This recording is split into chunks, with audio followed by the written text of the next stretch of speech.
Hey guys, got this blower motor at my shop.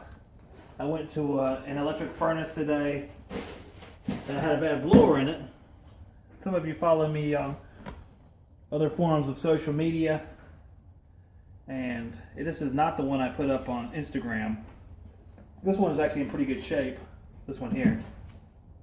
The furnace itself, the motor is toast. If you look at it,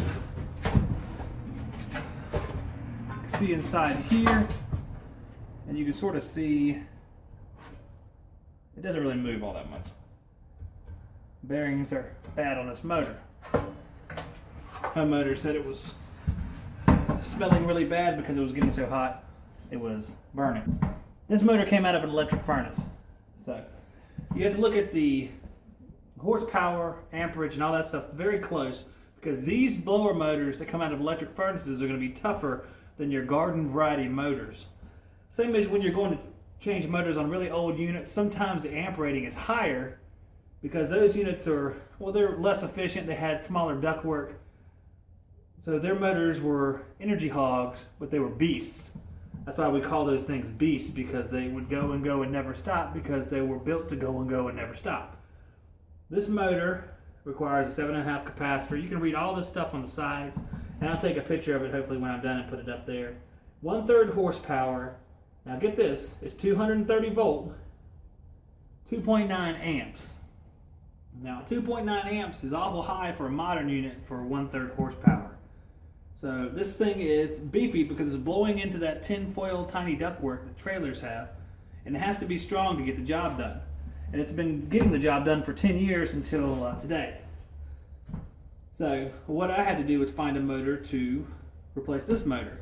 Now if I go to my stock motors, we'll go over there and see that there's, well, let me go see here, I'll come back. Okay guys, I have a 1/3 to 1/5 multi-horse motor, but it only goes up to 2.4 amps, which is way short on amperage. The amp rating has to be high enough for it won't last in this application. It'll sit there and run, and a couple years from now it'll be dead again, or might even be sooner. I have a 1/2 horsepower, which is the next step up, which is what I was going to do.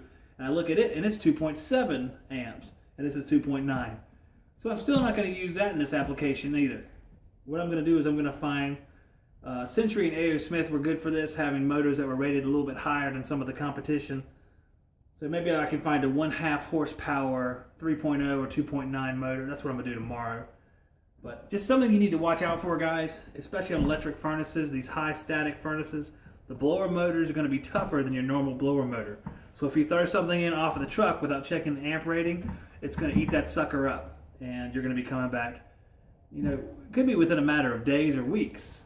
You know, we've made this mistake before and had 1 week later, the blower motor's toast. Or 3 months later, or a year later.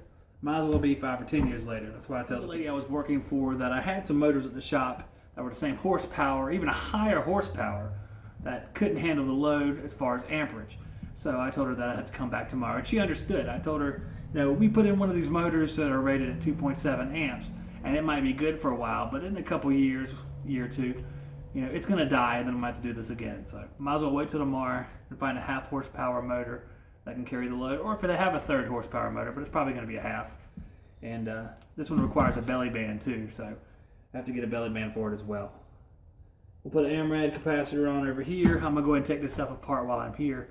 But I just wanted to give you guys a little look at some of these motors that are on electric furnaces and how you need to beware. We've talked about them before, but they're a little bit tougher than your garden variety motors. So keep it in mind when you're working on them, so you don't go back and have to return to the job again.